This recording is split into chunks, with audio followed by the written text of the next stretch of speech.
As English speakers, we typically learn about the American side of the Cold War, with leaders like Kennedy and Reagan, and even Harry Truman. But many of us have never studied Russian history in school, or at least are a little bit hazy on the events that took place in Russia during the Cold War. I'm just going to briefly go over the Soviet leaders from Lenin to Gorbachev. So we're going to start with Vladimir Lenin, who was in power from 1917 to 1922. And born in 1870, Lenin's greatest contributions were his roles as Russian revolutionary, the leader of the Bolshevik Party, and the first premier of the Soviet Union.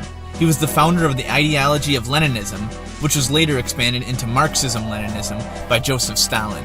In 1917, Lenin was elected by the Russian Soviet Congress. At the time, the Soviet Union was faced with the threat of a German invasion. Lenin argued that Russia should sign a peace treaty. However, other Bolshevik leaders advocated continuing the war. As Germany launched their invasion, much of Russia's western territory was lost. This turn of events bolstered Lenin's popularity, and he gained the support of the Bolshevik leadership. Russia eventually signed a treaty in March of 1918. In August of 1918, a member of the Socialist Revolutionary Party attempted to assassinate Lenin. His health and political power declined from that point forward. Following the death of Lenin, Joseph Stalin became the General Secretary of the Soviet Communist Party in 1922. Stalin's policies and leadership, based on Marxist-Leninist ideology, are often considered the foundation of a political and economic system called Stalinism. Under Stalin's rule, the Soviet Union was transformed from a nation based on agriculture to a global superpower. The industrialization of USSR was successful and also critical to defeating the Axis invasion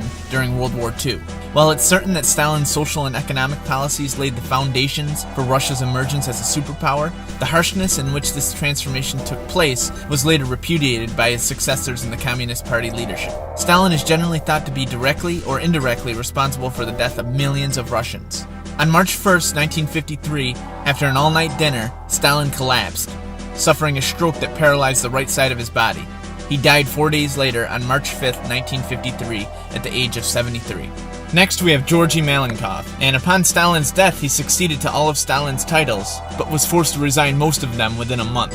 Through the office of Premier, Malenkov was locked in a power struggle against Nikita Khrushchev. His 2-year term ended in a failure, and was soon replaced with Nikita Khrushchev. And Khrushchev was the first secretary of the Communist Party of the Soviet Union from 1953 to 1964, and chairman of the Council of Ministers from 1958 to 1964. During World War II, Khrushchev served as a political leader with the equivalent rank of lieutenant general. Throughout the world and within Russia, he was considered a leader with a bad temper. Khrushchev was responsible for establishing the Warsaw Pact, which was an alliance between Eastern Europe and Eastern Bloc countries that felt threatened by NATO during the Cold War.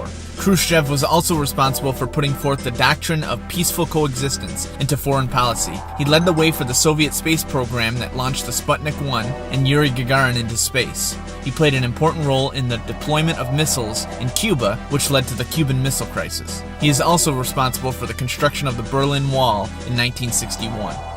Leonid Brezhnev remained outwardly loyal to Khrushchev, but in 1963 he became involved in a plot to remove Khrushchev from power. In that same year, Brezhnev was named Secretary of the Central Committee, making him the likely successor to Khrushchev. In October of 1964, while Khrushchev was on vacation, Brezhnev and his conspirators removed Khrushchev from office. Under Brezhnev rule, relations with China continued to deteriorate. In 1969, Soviet and Chinese troops fought a series of clashes along the border. Brezhnev supported the North Vietnamese in the Vietnam War, and in January of 1969, a Soviet army officer tried to assassinate Brezhnev.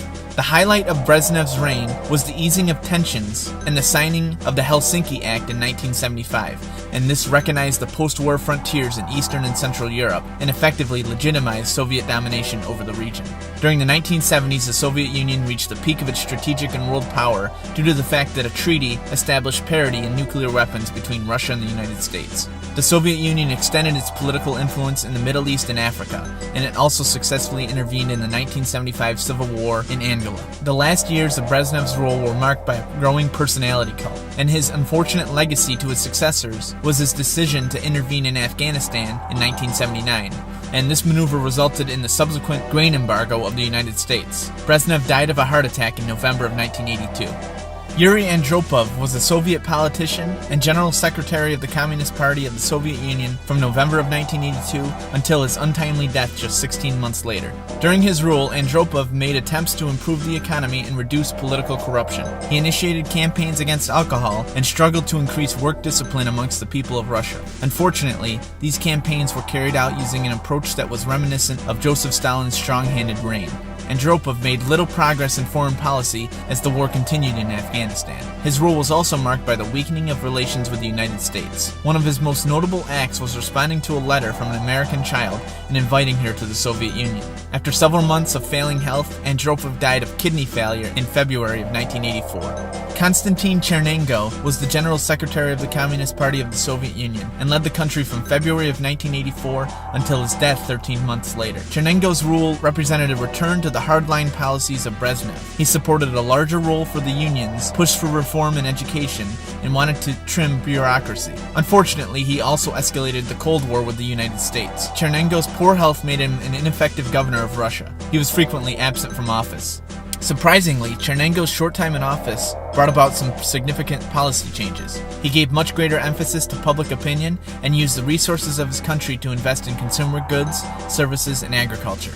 And finally, we arrive at our last Soviet leader, Mikhail Gorbachev. Gorbachev tried to move the Communist Party and the economy by introducing openness, restructuring, and the acceleration of economic development. The law on cooperatives, which was enacted in 1987, was the most extreme of the economic reforms, enabling private ownership of businesses and services, manufacturing, and foreign trade. People in Russia were given the freedom of speech, and the news was now less controlled and political prisoners were released. In 1987, Gorbachev called for the introduction of democratic elements into the Soviet Union's political process. Gorbachev also sought to improve political relations and trade with the West. He and Ronald Reagan met in Iceland, which eventually led to the signing of the Intermediate Range Nuclear Forces Treaty, or INF, of 1987. And in early 1989, Gorbachev completed the withdrawal of Russian forces from Afghanistan.